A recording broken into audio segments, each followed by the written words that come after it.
today's video is going to be a little different. I'm not doing any like challenges or anything. I'm just going to like sit here and talk and tell you guys the story about how I became a mom at 20 and just like my whole journey with that. And because it was definitely non-traditional. So I'm going to tell that story. But before I do, I have to say Liam's dad he's no way in any shape or form a bad dad. He is a great father now, and he's great to Liam. He loves Liam so much. He was just not the best boyfriend, but that's okay. We just weren't meant to be, and that's fine. So when I tell this story, I don't want anyone to think that I carry any hate towards him, because I don't. He is good to Liam, and that's all I care about. So, okay. Sorry, I'm dressed in comfy clothes because we're still in quarantine. But, so when I got pregnant, I was only 20. And Liam's dad and I, his name is Matt, we didn't have, sorry, the road I live on is really loud.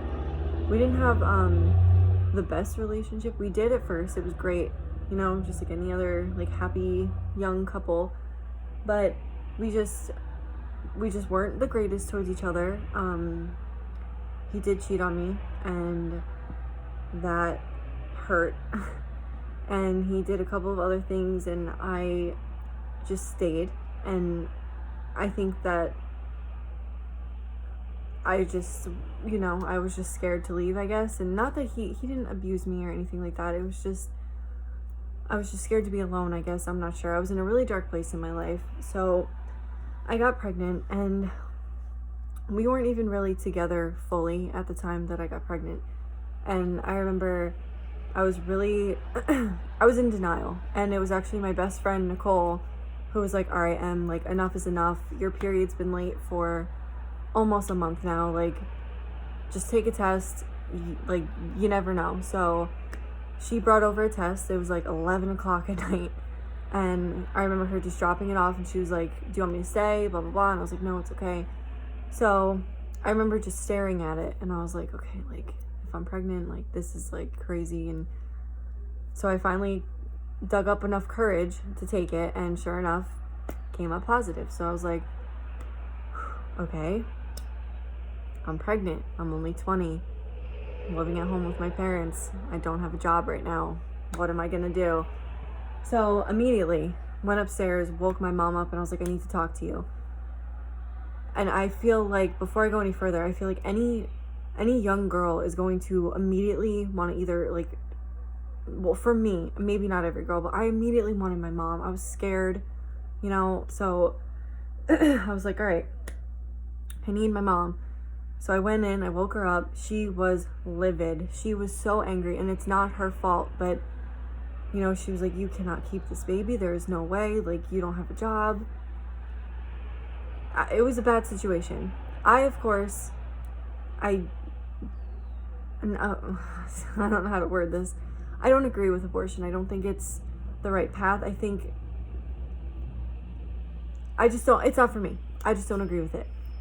And I was so devastated because I was scared, and I was like, you know, like, my mom's gonna make me get an abortion. So we stayed up until like 1 o'clock in the morning. She said, we'll go to sleep. We'll talk about it in the morning. Next morning comes around. She still didn't tell my dad, and I was really nervous about that because I am daddy's little girl, daddy's baby girl. My dad is my life, and I was like, he is going to be heartbroken when he finds out. So next morning comes around. I tell Matt. He wasn't happy. He, you know, didn't really want to keep the baby either. He was on board with what my mom's idea was. And I just felt alone. I felt like I was the only one that wanted to keep this baby. And then my dad found out that same day.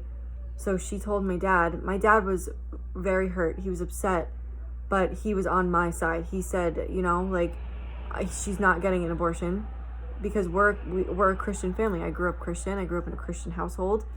And my dad said that is not an option. And my mom went to adoption. She was like, you can just give the baby up for adoption. And I was like, absolutely not. You know, like, if God is giving me this baby, then there's a reason, and I just have to rise to the occasion, and we're going to figure it out. And it was really, really hard. I remember everyone was just yelling at each other. Everyone was angry and pissed, and I was scared and crying, and I just ran to my room, and I slammed the door. My brother knocks, and he comes in, and I was sitting on my floor like this, like sobbing, and I remember he came down to my level, put his hands on me, and he said, "What do you want?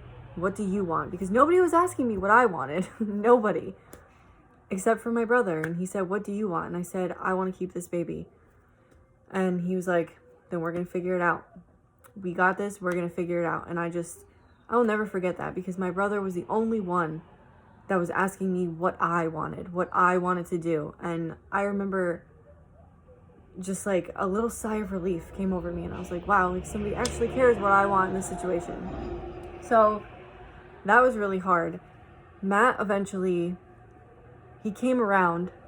I guess, well, obviously he came around, but it was really hard. I mean, he wasn't happy about it, and nobody really was. I mean, my parents kind of just like didn't talk to me. It was hard. I mean, I went to this place called the Open Door. They're like a nonprofit, and that's where I, like confirmed the pregnancy, because I wasn't, I don't know, I didn't go to the doctor right away. So my mom kind of took the reins on that, and she said, "We're not going to a nonprofit organization. Like, we need to go to an actual doctor." So she brought me to her gynecologist, and "Yup, you're pregnant. We got to do blood tests, blah, blah, blah." And she still didn't really talk to me. She was very angry. She was very hurt. And it was awkward. And then I remember like the first time we actually talked was about my baby shower. So you can imagine how many months later this was. And I just felt alone for most of my pregnancy. Nobody was really talking to me. Everyone was really upset. And I remember she was like, "Okay, she's like, can we talk?" And I was like, "Yeah." And she's like, what do you want for your baby shower? Like, how do you want to do this? Like, I'll plan it for you." And I was like, okay, like, that's great. And she came with me to find out the gender, because obviously we had to do that before planning a baby shower. And it was a boy. And she was very happy.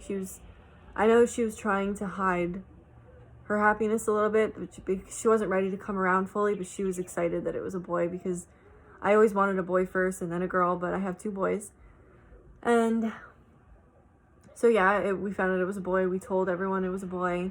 My dad was really happy. My brother was really happy. Matt was very happy. He wanted a boy. And then my mom and I started picking out names, and we had a couple, but we chose Liam. And then we started planning my baby shower together, and that was the first time my mom and I really like connected again after telling her I was pregnant. And I just remember being really happy, and I missed my mom, and I wanted to share this experience with her. Like being pregnant, young, it's scary, and you need your mom. And I completely understand. Even now, as a mom to young kids, I can almost understand how she was feeling as a mom to a 20-year-old who wasn't married, who was barely in a relationship, who got pregnant, and that was really scary. So fast forward, we had an amazing baby shower. And then, I had Liam. I found out, this was like one thing that my mom really supported me on. I really wanted to do an all-natural water birth for my first time. I just wanted to do that. I just thought it like sounded amazing. And so we planned that. My doctor was on board. She was like, "Yeah, whatever, like we can do that." And then I was about, I want to say like 33 weeks pregnant. And I went to the doctor for a normal checkup, and she was like, "The baby hasn't flipped yet." And I was like, "Okay." And she was like, "Next week we'll do an ultrasound. If the baby still hasn't flipped, then we're going to have to talk about maybe having a C-section." I was like, what? Like, that terrified me. I did not want that at all. I did not want to have a C-section. So I was scared. And I remember just thinking like my life is over. Like, as dramatic as that sounds, my life is over. So I went to the doctor the next week. Liam still didn't flip. So they were like, "All right, we're going to plan a C-section. 36 weeks, you'll have the baby." And I was like, all right. So 36 weeks comes around, still hasn't flipped. They asked me in the hospital when we got there early in the morning, before my C-section, do you want to try and turn the baby? And I researched everything, and my doctor told me, it's not always a successful rate, and it's kind of dangerous sometimes, and it'll probably end up in an emergency C-section anyway. So I was like, you know what? No, like, don't even worry about it. We're just going to have a C-section, because you know what? Whatever God's plan is, that's what his plan is. I can't change it. So had a C-section, and it went fine. It was amazing. Liam was amazing. That was the best moment of my life, becoming a mom. It was incredible, and I will never ever forget that moment. I was so happy. I was just like in a moment of bliss. It was just me and him, and it was just amazing. And then fast forward a little bit more, because I don't want this video to be too long. That's when things got a little rough with Matt and I. He cheated on me. I found out he cheated on me when I was pregnant, which really, really hurt. So I decided I wasn't in it anymore. I wasn't in love with him, and I was sad and I was scared. I didn't want to be a single mom. So I didn't really tell anyone that Matt and I weren't together anymore. It was just like really scary. And then I remember just being scared, because it was just me and Liam. And I mean, obviously I had my parents, but they didn't help me as much as like people think they did. And like, I'm glad they didn't. And I actually like told them, like, don't help me, because I wanted to be able to do it on my own. I mean, obviously they helped me a lot, like, but it was hard. And then I met Steve. Liam was about like 9 months old. I think he was 9 months old, and I didn't want Steve. Steve did not meet Liam until Steve and I knew each other for about like 3, maybe 4 months, because I was scared. I didn't know how to do this. I was like, like, I don't want to bring a guy into Liam's life, and I wasn't ready to date. I didn't want to date. I was fine with it just being me and Liam, because like, my heart was broken. I was still sad, but God had other plans. God brought Steve into my life for a reason, obviously. And I just remember, like, hanging out with Steve was easy. It was simple. It was just like we knew each other forever. We were best friends, like, automatically. We clicked automatically. And him meeting Liam, he was just like, he was so, like, loving. Like, he looked at Liam. He didn't look at Liam like, oh, like, this isn't my kid, it's my girlfriend's kid. Like, he looked at Liam and I as a package. He looked at me and said, you have a son, then I will treat him like my own. And he did. And then in like 6 months into dating Steve, we got pregnant with Jackson, which was a shock. We wanted to get married. We, like, when you know. We loved each other so much. He proposed to me only with like 4 months of dating. He was like, you know what? Like, let's get married. And I was like, well, he didn't propose like that. He got down on one knee and everything. Asked my dad for permission, everything. But yeah, I mean, we got pregnant super quick. We were engaged when I got pregnant, and that obviously upset my dad again and my mom, because I was still living at home with my parents, and my dad finally said, like, you have until September 1st, which is my birthday, to find a place, or you guys cannot stay here. So Steve, and this was in July, this was like mid-July, Steve, being the man that he is, the person that he is, busted his butt and worked as hard as he possibly could. We were in a house by the end of August, our own home. Well, we were renting, but it was ours, and I loved it, and it was amazing, and I was so happy. We actually found a house right across the street from my parents' house, which was great, because I was pregnant and I had Liam. And yeah, and then things just kind of took off from there. We got married in October, and I was happy. I still am. Like, I'm so grateful for Steve, because he saved me. I was in a very dark place. I was very sad, and I'm gonna get emotional.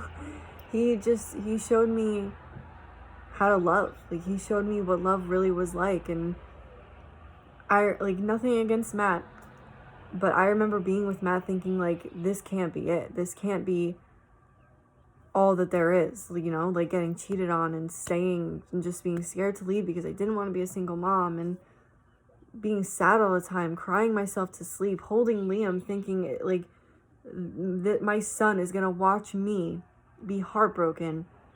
And, like, what is that going to do to him? And Steve saved that.